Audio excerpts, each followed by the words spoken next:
الذين يؤمنون بالغيب ويقيمون الصلاة ومما رزقناهم ينفقون. جو غیب پر ایمان رکھتے ہیں، پابندی سے پورے اہتمام کے ساتھ نماز ادا کرتے ہیں، اور جو کچھ ہم نے رزق دیا ہے اس میں سے ہماری راہ میں خرچ بھی کرتے ہیں.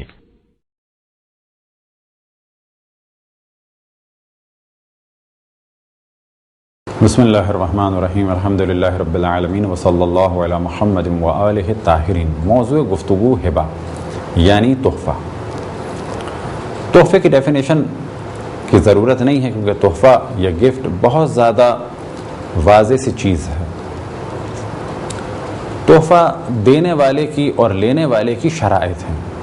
دینے والا بالغ ہو، عاقل ہو، اور اپنے مال میں تصرف کر سکتا ہو. مال میں تصرف کر سکتا ہو سے مراد کہ بعض وہ افراد ہیں جو اپنے مال کو استعمال نہیں کر سکتے. مثال کے طور پہ وہ شخص کہ جو کسی دھوکہ دہی کی وجہ سے اس پر پابندی ہے کہ اپنے مال کو استعمال کرے. کیس چل رہا ہے، گو کہ مال اس کا ہے لیکن اس وقت یہ دے نہیں سکتا. اسی طرح سے اپنے ارادے اور اختیار سے دے، جبری طور پہ نہ ہو، اور اس کی نیت تحفہ دینے کی ہو. مثال کے طور پہ اگر کسی ٹی وی ڈرامے وغیرہ میں کوئی شخص اپنی کوئی چیز کسی کو گفٹ کے طور پہ دے رہا ہے تو کہا جائے گا کہ یہ ایکٹنگ کی حد تک ہے، اس کا ارادہ نہیں ہے.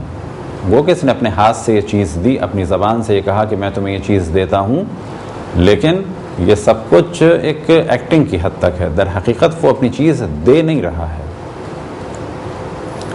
لینے والے کی بھی شرط ہے کہ وہ بالغ ہو، عاقل ہو اور قبول کرے. بس اگر ہم نے کسی کو یہ گفٹ دیا تو یہ اس وقت تک ہمارا رہے گا جب تک کہ وہ اسے قبول نہ کر لے. عموماً فقہ میں ہبے کے لیے یعنی تحفے کے لیے یہ کہا جاتا ہے کہ اس کا بھی صیغہ ہے. صیغے سے مراد کہ میں نے تمہیں یہ چیز ہبہ کی یعنی گفٹ کی، اور دوسرا شخص کہے کہ میں نے اس چیز کو قبول کیا، یا یہ کہ قبول کیا. لیکن ساتھ ہی کہا جاتا ہے کہ یہ معاطات کے ذریعے سے، معاطات یعنی بغیر صیغے کے یہ کام ہو جائے گا. جس طرح سے خرید و فروخت میں ہم نے آپ کی خدمت میں عرض کیا کہ خرید و فروخت کے لیے بھی صیغہ ہے کہ میں نے تمہیں یہ چیز بیچی، اور خریدنے والا کہے گا میں نے یہ چیز خریدی، یا یہ کہ میں نے اسے قبول کیا. جس طرح سے خرید و فروخت میں صیغہ ہے، اور پہلے آپ کی خدمت میں توجہ دلائی کہ اگر کوئی شخص کوئی چیز بیچے تو اس کا صیغہ ہے کہ میں نے یہ چیز بیچی، اور خریدنے والا کہے گا میں نے یہ چیز خریدی، یا یہ کہ میں نے قبول کیا. لیکن یہ خرید و فروخت ضروری نہیں ہے صیغے کے ذریعے سے ہو، بلکہ معاطات کے ذریعے سے بھی ہو سکتی ہے. معاطات کیا چیز؟ کہ ہم نے دکاندار کو پیسے دیے اور دکاندار سے وہ چیز لے لی. مثال کے طور پہ دکان پہ گئے، ہم نے کہا کہ ہمیں 1 کلو چاول چاہیے. اس نے چاول رکھے، یہ رکھنا مراد ہے کہ یہ ہمیں اس نے دیے، ہم نے اس کی قیمت اسے دی. بس جیسے ہی ہم نے چاول لیے، اس نے قیمت لی، تو یہ معاملہ ہو گیا، بولنے کی ضرورت نہیں ہے. بالکل اسی طریقے سے تحفے میں بھی معاطات صحیح ہے، یعنی ہم نے کسی کو تحفہ دیا اور اس نے لے لیا، قبول کر لیا، اب یہ اس کا ہو جائے گا. جس طرح سے خرید و فروخت کے ذریعے سے یا میراث کے ذریعے سے کوئی چیز کسی کی ملکیت بن سکتی ہے، بالکل اسی طریقے سے تحفے کے ذریعے سے بھی کوئی چیز کسی کی ملکیت بن سکتی ہے. ایک سوال یہ ذہن میں آتا ہے کیا تحفہ واپس لیا جا سکتا ہے؟ تو جواب یہ ہے کہ یہ عمل مکروہ ہے. کب تک؟ جب تک کہ تحفہ موجود ہو. لیکن اگر تحفہ ختم ہو چکا ہے تو پھر نہیں لیا جا سکتا. مثال کے طور پہ کسی کو کھانے کی چیز دی اور اس نے لے لی، ابھی اس نے نہیں کھائی ہے اور ہم واپس لے لیں تو یہ عمل مکروہ ہے. لیکن اگر وہ کھا چکا ہے، یہ کپڑے پہن کے ختم کر چکا ہے، یا وہ چیز کسی کو دے چکا ہے، یا کسی طرح سے بھی ختم کر چکا ہے، تو اب ہم اس سے واپس نہیں لے سکتے. یہ تو ہے موضوع ان افراد کے بارے میں کہ جو رحم نہیں ہے. لیکن رحم یعنی ماں، باپ، بہن، بھائی، انہیں اگر کوئی چیز دی ہے اور اسی میں احتیاط یہ پھوپھی چچا اور ماموں اور خالہ وغیرہ، دادی اور دادا اور نانی اور نانا، اگر انہیں کوئی چیز دی ہے تو چاہے وہ ختم ہوئی ہو اور چاہے وہ موجود ہو، ان سے واپس نہیں لے سکتے. اور واپس اس وجہ سے نہیں لے سکتے کہ یہاں پر ہبے کو کہا جاتا ہے کہ یہ ہبہ واجب ہے. وہ ہبہ واجب سے کیا مراد؟ کہ اب اسے واپس نہیں لے سکتے. یہ احکام کس نے بنائے؟ یہ احکام اللہ سبحانہ و تعالیٰ نے بنائے کہ اگر آپ نے تحفہ اپنے رحم کو دیا ہے تو اس سے واپس نہیں لے سکتے. اسی طرح سے جس کو تحفہ دیا وہ تحفہ اس نے بدل دیا یا بیچ دیا، بہتر ہے کہ جو تحفہ دیا جائے وہ کسی اور کو نہ دیا جائے، اپنے پاس رکھا جائے. لیکن جب وہ ہماری ملکیت ہو گیا تو ہمارے لیے کسی کو دینا بھی جائز ہے اور اس کو بیچنا بھی جائز ہے. اب اگر اس نے کسی کو بیچ دیا یا کسی کو دے دیا تو اب ہم اس سے طلب نہیں کر سکتے. لیکن رحم کے بارے میں یعنی ماں باپ، بہن بھائی اور اپنی اگلی نسل یعنی بیٹا بیٹی اور پوتا پوتی، نواسی نواسا، اسی طرح سے دادی دادا، نانی نانا، یہ سب رحم ہے. انہیں اگر ہم نے دے دیا تو ان سے کسی بھی صورت میں واپس نہیں لے سکتے. تحفہ دینا مستحب ہے اور محبت کے بڑھنے کا سبب ہے. خصوصاً سفر سے واپسی پر تاکید ہے کہ اپنے گھر والوں کے لیے تحفے لائے جائیں. اپنی اولاد کے درمیان تحفہ دینے میں عدالت کی تاکید ہے،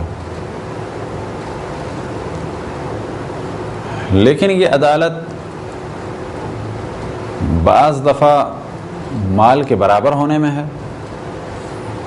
اور بعض دفعہ یہ عدالت فقط اس صورت میں ہے کہ ہم نے سب کو تحفہ دے دیا. مثال کے طور پہ کسی کی ایک بیٹی 17-18 سال کی ہے، اس کے لیے اگر تحفہ لائے گا تو ممکن ہے کہ وہ تحفہ ذرا سا مہنگا ہو اور کسی زیور وغیرہ کی صورت میں ہو فرض کریں، اور ایک اس کی بیٹی 2 سال کی ہے، اس کے لیے تحفہ لایا ممکن ہے کسی کھلونے کی صورت میں ہو. تو پہلا مرحلہ یہ کہ اپنے تمام بچوں کو تحفے دیے جائیں، ایسا نہ ہو کسی ایک کے لیے لایا جائے.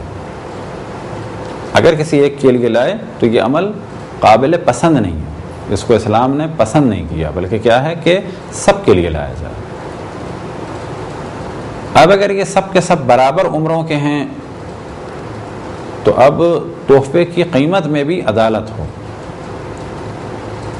لیکن اگر ان میں سے کسی ایک نے بہت اچھا کام کیا ہے اور خصوصاً اچھے کام کی وجہ سے اچھی چیز دی جائے، مثال کے طور پہ سب پاس ہوئے، سب کو گفٹ دیا، لیکن ایک نے ٹاپ کیا ہے اور اس کو مخصوصاً ایک الگ سے گفٹ دیا جائے تو اس میں کوئی مذائقہ نہیں. بعض دفعہ تحفوں میں فرق حرام بھی ہے، خصوصاً کب کہ جب یہ تحفے فتنے کا سبب بنے. مثال کے طور پہ کسی ایک بچے کو اگر تحفہ نہیں دیا یا زیادہ قیمت کا دیا تو جس کو نہیں دیا یا جسے کم قیمت کا دیا وہ بہت بڑا فتنہ کرے گا. اور اگر ہمیں یقین ہے کہ ہمارا یہ تحفہ اور ہمارا یہ کام فتنے کا سبب بنے گا تو پھر ہمیں اس کام سے بچنا ہوگا.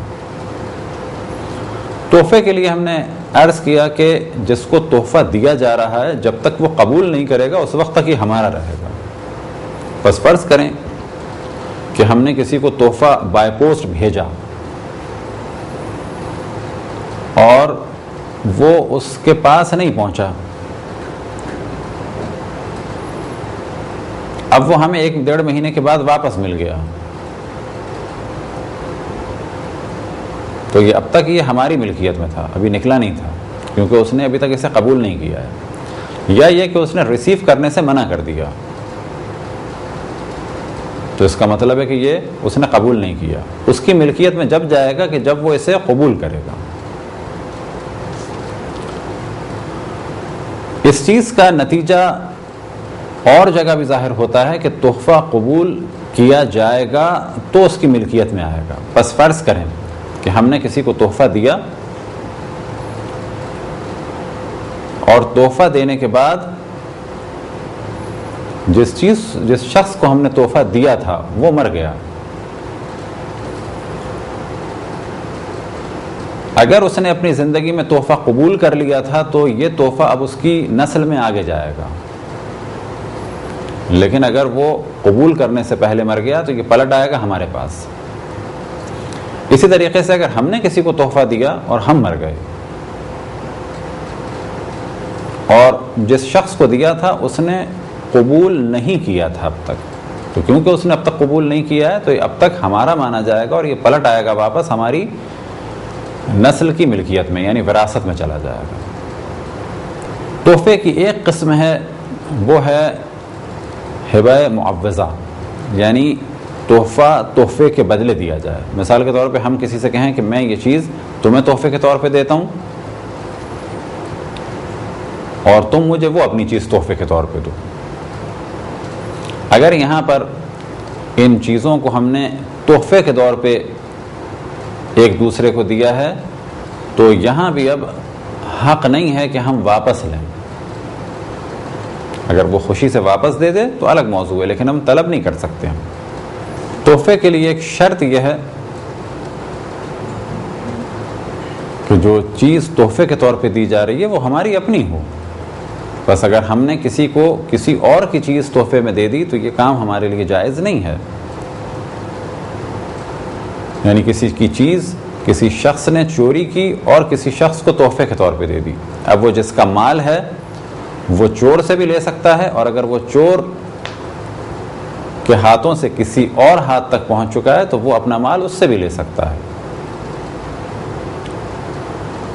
اسی طرح سے شرط ہے کہ جو چیز تحفے میں دی جا رہی ہو اس کا استعمال حلال ہو۔ اگر ہم نے کوئی چیز حرام کام کے لیے دی ہے تو ہم گناہ گار ہیں۔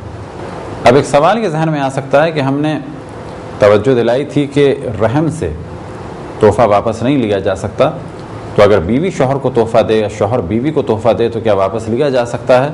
تو احتیاط تو یہ ہے کہ واپس نہ لیا جائے، لیکن اگر لیا جائے تو گناہ گار نہیں ہے، لیکن بہتر یہ ہے کہ تحفہ واپس نہ لیا جائے۔ یہ تھی ایک مختصر سی گفتگو تحفے یا ہبہ کے موضوع میں۔ خداوند تبارک و تعالیٰ سے دعا ہے کہ بحق محمد وآل محمد ہمیں اپنے رسول اپنی حجتوں خصوصاً امام زمان علیہ الصلاۃ والسلام کی معرفت اور اطاعت کی توفیق عطا فرمائے۔ وصلی اللہ علی محمد وآلہ الطاہرین۔